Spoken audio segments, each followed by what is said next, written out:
Hi guys, I'm gonna teach you the PEMDAS.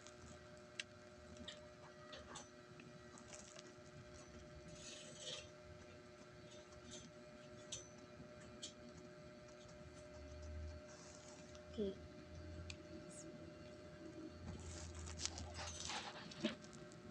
First is 6 plus 6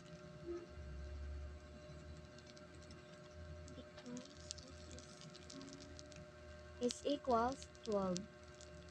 Then next, because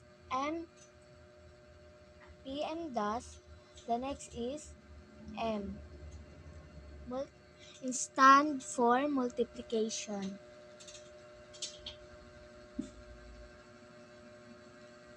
Let's count 5, 10, 15, 20, 25, 30, 35, 40,